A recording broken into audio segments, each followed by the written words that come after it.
Bonjour, que la grâce et la paix de Dieu nous soient abondamment multipliées de la part de Dieu le Père, Jésus-Christ, par le Saint-Esprit.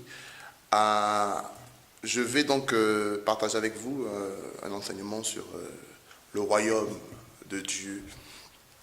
Je vais préciser que la Bible parle du royaume de Dieu et le royaume de Dieu vient du grec basilia, qui veut tout simplement dire autorité, un pouvoir, domination et pouvoir royal. Donc Jésus lui-même de son vivant a parlé du royaume de Dieu, mais il parlait de son autorité sur toutes choses. Voilà pourquoi avant de partir, il a dit « Tout pouvoir m'est donné dans les cieux et sur la terre ».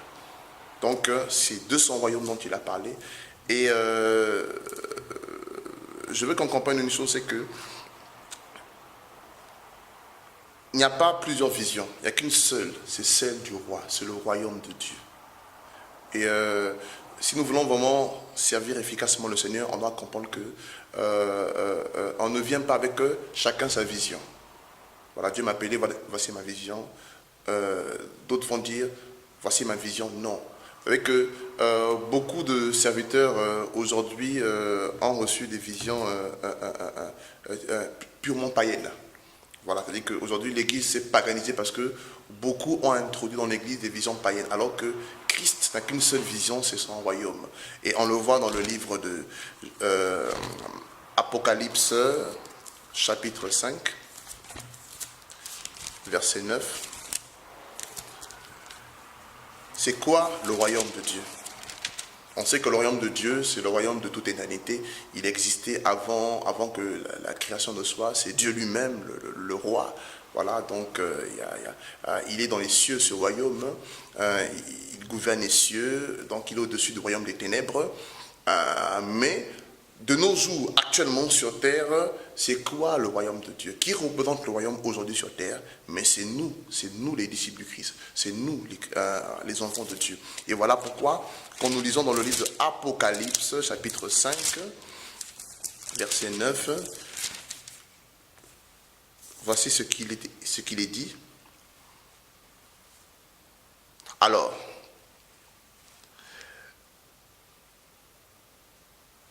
et ils chantèrent un cantique nouveau en disant, tu es indigne de prendre le livre et d'enlever les sceaux, car tu étais mis à mort et tu nous as rachetés pour Dieu. Donc tu nous as rachetés pour Dieu par ton sang de toute tribu, de tout peuple, de toute nation. Et tu as fait de nous des rois et des prêtres pour notre Dieu. Et nous régnerons sur la terre.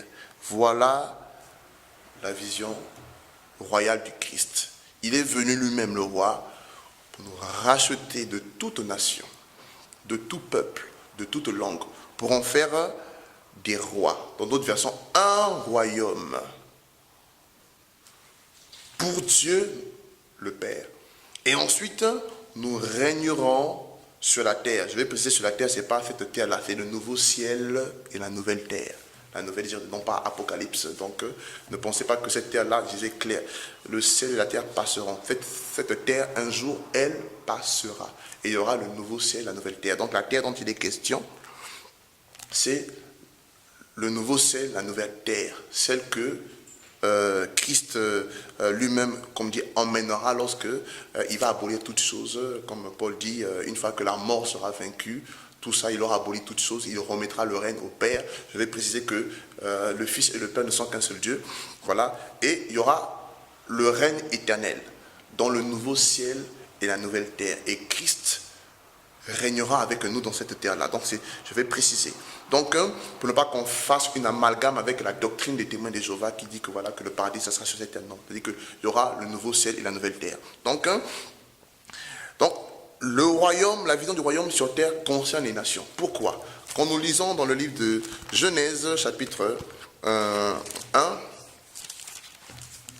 Dieu, lorsqu'il établit Adam, Genèse chapitre 1, verset 26, il est écrit, puis Dieu dit, faisons l'homme à notre image, selon notre ressemblance, et qui domine sur les poissons de la mer, sur les oiseaux du ciel, sur le bétail, sur toute la terre, sur tout reptile qui rampe sur la terre. Donc l'homme était le premier gouverneur de la terre.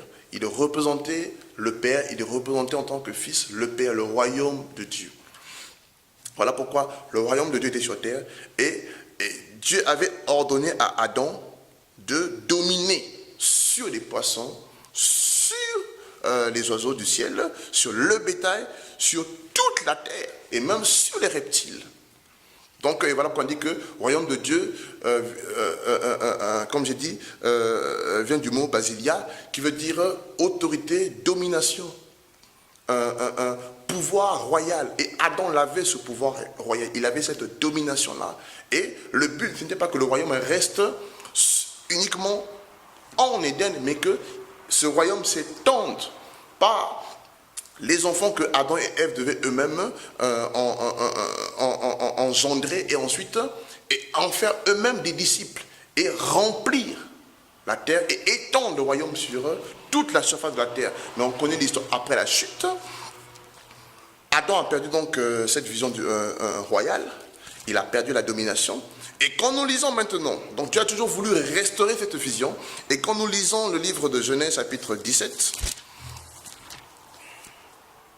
lorsque Dieu fait alliance avec Abraham, qu'est-ce qu'il lui dit? Verset 1, Genèse 17, verset 1. Abraham étant âgé de 99 ans, Yahvé lui apparut et lui dit, je suis le Dieu Tout-Puissant, marche devant ma face et sois intègre, et je mettrai mon alliance entre moi et toi et je te multiplierai très abondamment. Alors Abraham tomba sur sa face et Dieu lui parla et lui dit, quant à moi, voici mon alliance est avec toi et tu deviendras un père d'une multitude de nations. Donc Dieu annonce une vision de famille. Donc Dieu annonce que les nations seront unies en une seule famille et sera la famille d'Abraham. C'est ça la vision du royaume. Donc les nations, ça concerne les nations en une seule famille, en un seul corps. C'est ça la vision du royaume, les nations. Et ensuite, au verset 5, et ton nom ne sera plus Abraham, mais ton nom sera Abraham, car je t'établis père d'une multitude de nations. Donc, vous voyez que toujours les nations regroupées en une seule famille, la famille d'Abraham. Et il dit, au verset 6, et je te ferai croître très abondamment, et je te ferai devenir des nations, même des rois sortiront de toi. Donc, Dieu annonce que des rois sortiront de toi. Donc, notamment nous autres, voilà pourquoi il dit, Dieu a fait de nous, en Christ, des rois. Donc, c'est ça la vision. Et Christ est venu comme étant la descendance par excellence d'Abraham pour accomplir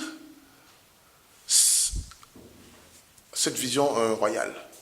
Et voilà pourquoi, quand nous lisons dans le livre de Matthieu chapitre 26,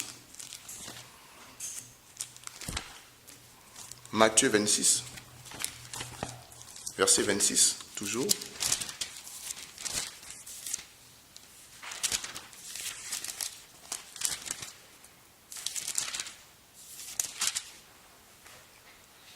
Lorsque Jésus est en train de partager le pain, le repas, donc le repas du Seigneur, pendant qu'il mangeait, Jésus prit le pain et après avoir rendu grâce à Dieu, il le rompit et le donna à ses disciples et leur dit, prenez, mangez, car ceci est mon corps. Puis ayant pris la coupe et béni Dieu, il leur donna en leur disant, buvez-en tous, car ceci est mon sang, le sang de la nouvelle alliance, qui est répandue pour beaucoup, pour la rémission des péchés. Donc Jésus est venu établir la nouvelle alliance. Il est venu, par cette nouvelle alliance, révéler le testament du Père. Je veux qu'on comprenne que ce testament était le même depuis le livre de Genèse. Donc Dieu n'a jamais changé de testament. Dieu n'a toujours eu qu'un seul testament pour ses enfants. C'est que ses fils et ses filles que nous sommes soient à l'image du Christ. Et qu'avec cette image, nous régnons sur la terre. C'est ça, le testament de Dieu. Créé à l'image du Fils, comme Paul le dit dans Romains chapitre 8, verset 29, ceux qu'il a connus d'avance, il les a prédestinés à être semblables à l'image. Pour qu'avec cette image, Christ, le roi des rois que nous sommes, nous régnons éternellement. Et c'est ça que Christ est venu révéler par la nouvelle alliance, par son sang. Et donc, il dit dans Matthieu chapitre 16, verset 18,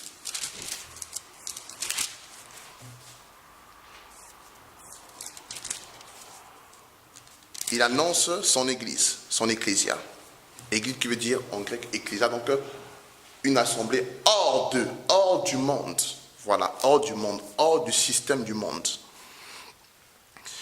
Verset 18, Matthieu 16. Et moi je te dis que tu es Pierre et sur ce roc, donc Jésus lui-même le roc, Pierre le caillou, je bâtirai, donc Jésus il dit sur le roc lui-même, sa propre personne, je bâtirai mon ecclésia, donc l'église, donc c'est son église et les portes de l'enfer ne prévaudront pas contre elle. Donc Jésus n'a qu'une seule église, il n'a pas une seule église, c'est son corps. Il a bâti son église à la croix. L'église de Jésus, c'est le corps de Christ à la croix, crucifié et ressuscité, spirituellement qui est manifesté par l'ensemble des élus qui appartiennent à ce corps par la repentance, par la conversion, par la naissance d'en haut, sont introduits dans le corps. Comme Paul dit, nous avons tous été baptisés dans un seul et même esprit pour être introduits dans le corps. Alors, donc, il n'y a qu'une seule église et c'est l'église de Jésus. Et il faut que vous compreniez que Jésus a prêché le royaume de Dieu. Le royaume de Dieu. Il dit, repentez-vous car le royaume de Dieu est proche. Qui dit royaume parle d'un roi. Et le roi, Jésus l'a présenté, c'est Dieu, le Père. Donc la vision du royaume, c'est la révélation du vrai Dieu au monde. Révéler le Père au monde. Jésus-Christ est venu, Fils de Dieu, homme, pour révéler le vrai Dieu au monde, le Père. Il dit, la vie éternelle, c'est qu'ils te connaissent, toi, le seul et vrai Dieu. Donc, révéler le Père, parce que le Père est le roi, c'est son royaume. Alors donc, il dit ensuite, si quelqu'un ne naît d'en haut, il ne peut voir le royaume. Donc, nous qui sommes hommes, êtres humains, hommes, nous rentrons dans le royaume de Dieu par la conversion, par la repentance, par la naissance d'en haut. Donc, on rentre dans le royaume en tant que fils. Donc, parler du royaume, c'est parler du Père, premièrement. Et révéler le Père à tous ceux qui veulent devenir enfants du Père. Donc, on est introduit dans le royaume en tant que fils et fille. Pas en tant que serviteur d'abord, mais en tant que fils et fille. Donc, nous sommes, on comprend qu'en tant que fils et fille, nous sommes héritiers du Père, donc héritiers du royaume. Donc, la notion du royaume concerne les fils. Voilà pourquoi beaucoup de chrétiens ont un problème d'identité, parce qu'ils ne réalisent pas qu'ils sont fils du Père. S'ils sont fils du Père, alors la notion de royaume, ils sont automatiquement concernés. Le royaume, c'est l'héritage des fils. Voilà pourquoi Jésus, en tant que fils, est venu pour parler de son héritage, qui est le royaume. Donc le royaume, ça nous concerne en tant que fils. Nous sommes concernés en tant que fils et héritiers. Donc notre héritage, c'est le règne avec le Père. Donc la vision royale, c'est la famille. S'il y a un père, il y a forcément une famille. Alors donc si nous, les disciples de Christ aujourd'hui, on réalisait que nous sommes fils du Père, alors on comprend que l'unité du royaume, c'est le Père. On est unis à cause d'un seul et même Père. Parce que le Père va tous nous convoquer à sa table. Le Père appellera ses fils et ses filles à sa table. Un père appelle ses enfants à une seule et même table. Voilà pourquoi nous serons tous appelés, aussi nombreux que nous serons, que nous viendrons de l'Orient, de l'Afrique, de l'Occident, de l'Amérique. Nous serons tous convoqués à une seule et même table, la table du Père. Donc l'unité du royaume, c'est la révélation du Père. Et quand on comprend qu'on est tous unis par un seul et même Père, on est unis en esprit. Parce que nous avons l'esprit du Père en nous. Et c'est ça. Et voilà pourquoi encore, s'il faut encore parler de... voilà pourquoi le travail que Dieu nous demande, c'est de présenter le Père aux gens. Pas les hommes, pas les titres, pas les systèmes, mais le Père qui est le roi. Et pour que les gens reviennent au Père en tant que fils. Que c'est l'histoire du fils prodigue. Il est revenu au Père. C'est ça l'évangile. Revenir au Père.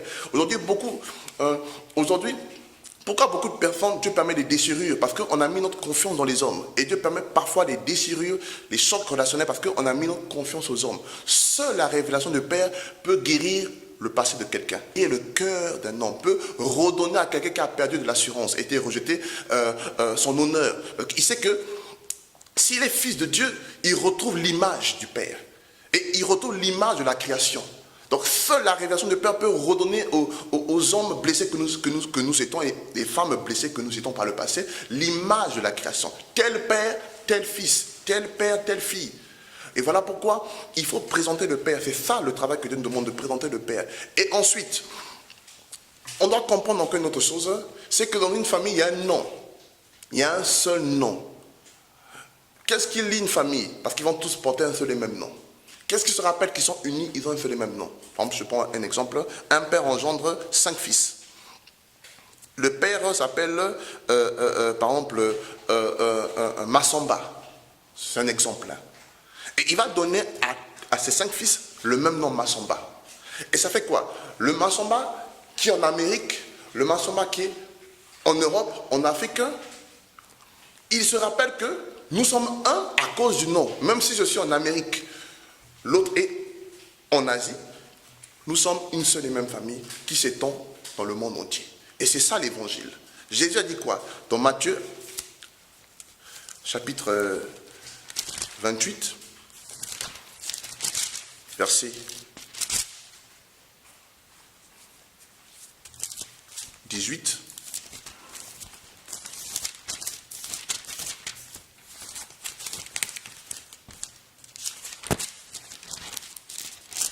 Voilà, Jésus dit quoi? Tout pouvoir m'était donné dans les cieux et sur la terre. Allez faire de toutes les nations mes disciples, les baptisant au nom du Père, du Fils, du Saint-Esprit. Donc, vous voyez que au nom, c'est un seul nom.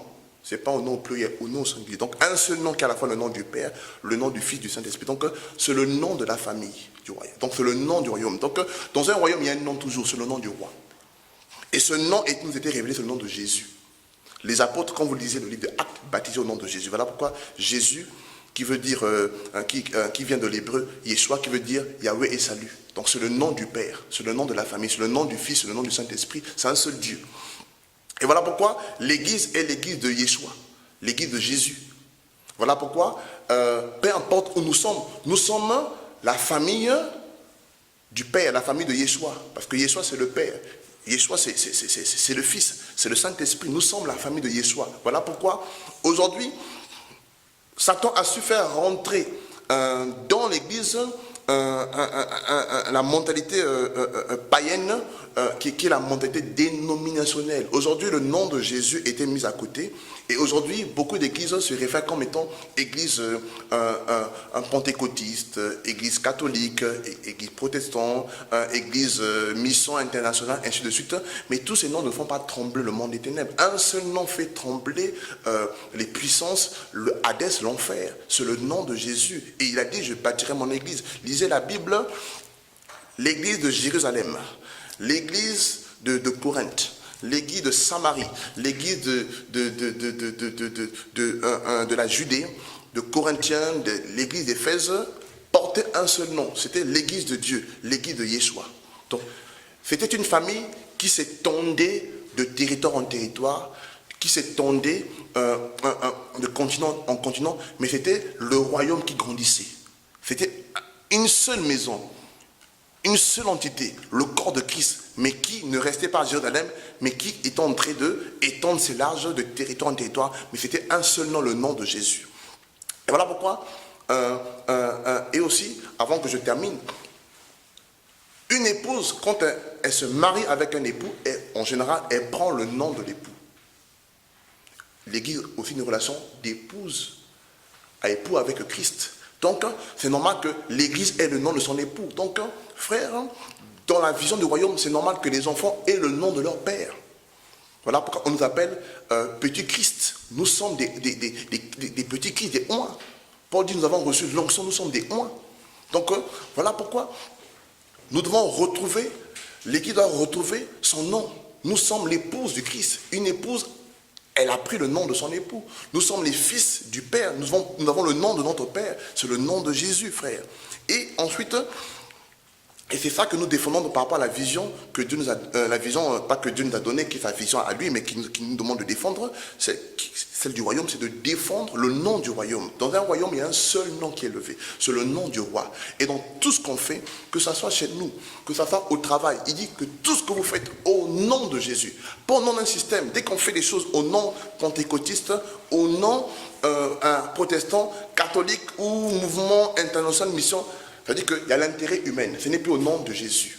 Il y a un intérêt humain qui est là. Voilà pourquoi, dans un royaume, c'est un seul nom, c'est le nom du roi. Voilà pourquoi que tout ce que vous faites, disait Paul, que ça soit au nom de Jésus. Donc avant que je termine, c'est le dernier point que je veux aussi aborder, c'est la notion du testament. Si nous sommes dans un royaume, en tant que fils, il y a un père. Et un père ligue un testament. Quand on parle de testament, c'est qu'un héritage, frère. Notre héritage n'est pas terrestre, il est céleste. Et Jésus, dans son enseignement, dans sa doctrine, il a révélé le testament. Et le testament nous enseigne l'héritage des fils. Ça veut dire quoi? En tant que serviteur, servant de Dieu et fils du Père, nous devons défendre le testament. Parce que le but de Satan aujourd'hui, c'est emmener les fausses doctrines pour nous faire dévier du testament notre héritage. Voilà pourquoi on ne doit pas jouer avec la doctrine du Christ, qui est l'enseignement du Christ. Jésus a dit, enseignez-leur à garder ce que je vous ai prescrit. Donc, voilà pourquoi nous ne sommes plus dans l'ancienne alliance, mais nous sommes dans la nouvelle alliance et nous sommes dans le véritable testament, le seul et l'unique. Et dans ce testament, je veux que vous compreniez une seule chose. Ce testament nous demande premièrement de nous repentir, de nous convertir. Ce testament nous demande effectivement de nous sanctifier, parce que sans la sanctification, personne ne verra le Seigneur. Ce testament nous demande de nous maintenir dans l'amour agapé, dont Paul parle dans 1 Corinthiens 13, dans la foi, parce qu'il faut la foi, le juste vivre par la foi, il faut l'espérance. Ce testament nous demande de ne pas prier les idoles, mais de prier le Père, la relation avec le Père. Ce testament nous demande de porter notre croix, de supporter la souffrance, parce que derrière la souffrance, il y a une grande récompense. Comme Jésus disait, réjouissez-vous lorsque vous serez persécutés. Donc le royaume, c'est la persécution, parce que nous sommes en guerre. Nous sommes dans un système qui appartient pas à Dieu, mais à Satan, le monde, Babylone. Donc c'est normal qu'il y ait la guerre. Mais un jour, ce système va être ébranlé par la pierre, dont Daniel parle dans ses prophéties. Donc, ce testament nous révèle notre identité en tant que fils. Nous révèle notre identité royale, que nous sommes rois parce qu'on est fils du Père. Ce testament nous révèle notre sacerdoce, notre ministère universel, le sacerdoce, sacrificateur, en même temps sacrificateur, ambassadeur, témoin. Donc, ce testament nous révèle aussi qu'en tant que fils, Dieu a une alliance avec chacun, il appelle à chacun un ministère. Donc ce testament enseigne chacun à servir le Seigneur selon l'appel que Dieu adresse. Ce testament, ensuite, pour terminer, nous enseigne effectivement à ne pas nous attacher aux choses de la terre. Voilà, c'est-à-dire que de ne pas nous attacher aussi à l'ancienne alliance qui est la loi. Nous sommes plus sur la loi mosaïque. Donc voilà pourquoi des pratiques comme la dîme, tout ça, ce n'est plus d'actualité. Et puis je vais rappeler une chose, c'est que la dîme, ce n'est pas de l'argent. La dîme se mangeait. Premièrement par le concerné, chaque fin d'année. Et ensuite, il y avait la deuxième dîme qui revenait aux pauvres, aux étrangers, à la veuve, à l'orphelin. Et ça se mangeait toujours. La troisième, c'était au Lévi. La quatrième, au sacrificateur. Et voilà pourquoi Malachie, chapitre 6, nous dit qu'il y ait de la nourriture dans ma maison. Donc la dîme, c'était quelque chose qui se mangeait, ce n'était pas de l'argent. Et ensuite, il faut qu'on comprenne que Israël était bâti comme une société, comme une nation. Donc c'était une loi sociale. Comme aujourd'hui la France, elle a ses lois sociales, comme la CAF, tout ça pour s'occuper des pauvres, des personnes démunies. Donc ça n'a rien avec l'église. Là, Paul disait, ceux qui pratiquent la loi sont encore sous la malédiction. Donc ceux qui veulent pratiquer la dîme sont encore sous la malédiction. Dans la grâce, ce n'est plus nous, c'est Christ qui vit en nous. Or Christ se donne. Donc il se donne, c'est la libéralité. Il donne l'amour, il donne la joie, il donne tout ce qu'il est. Donc voilà pourquoi c'est la libéralité dans la grâce. C'est Christ qui se donne. Si c'est Christ qui vit en nous et qu'on doit payer la dîme, c'est que Christ en nous paye la dîme à son Père. Ce n'est pas biblique, mon frère. Or Christ s'est donné. En nous, il se donne aux autres. Il donne l'amour, la joie, la guérison. C'est gratuit. Voilà, quelqu'un est dans le besoin, quelqu'un a faim, on lui donne à manger. Quelqu'un est dans le besoin, on lui donne. C'est ça l'évangile. Et voilà pourquoi, pour terminer, le testament nous enseigne aussi à nous préparer au retour de Jésus. Nous préparer à l'enlèvement. Nous préparer à la résurrection à venir, pour qu'on retrouve les corps glorifiés, l'immortalité. Ce testament nous enseigne que notre héritage parfait, c'est quand Christ reviendra Voilà pourquoi Paul dit, affectionnez-vous les choses d'en haut. Et que notre héritage éternel, c'est ce que Christ va nous apporter, les couronnes, les sceptres, la gloire, les trônes, le règne avec Christ, la nouvelle Jérusalem, les richesses à venir. C'est ça ce que le Testament nous enseigne. Et que avant que ces choses, avant que le renouvellement de toutes choses n'arrive, que notre vie sur terre, malgré les tentations, malgré les combats, soit une offrande agréable à Dieu, à la maison, au travail, pour que Dieu nous prépare en son retour. Voilà ce que le Testament enseigne, mes frères. Et c'est ça que nous défendons. Et c'est ça que partout où nous sommes, que ce soit ici, en Afrique, aussi loin que Dieu nous verra, c'est ce que nous allons prêcher et défendre au nom de notre Seigneur Jésus-Christ. Donc vraiment, que Dieu vous encourage et que vous compreniez quelle est la pensée de Dieu. C'est le royaume de Dieu, frère. Et que le nom de Jésus soit glorifié et que toute la gloire lui revienne. Amen.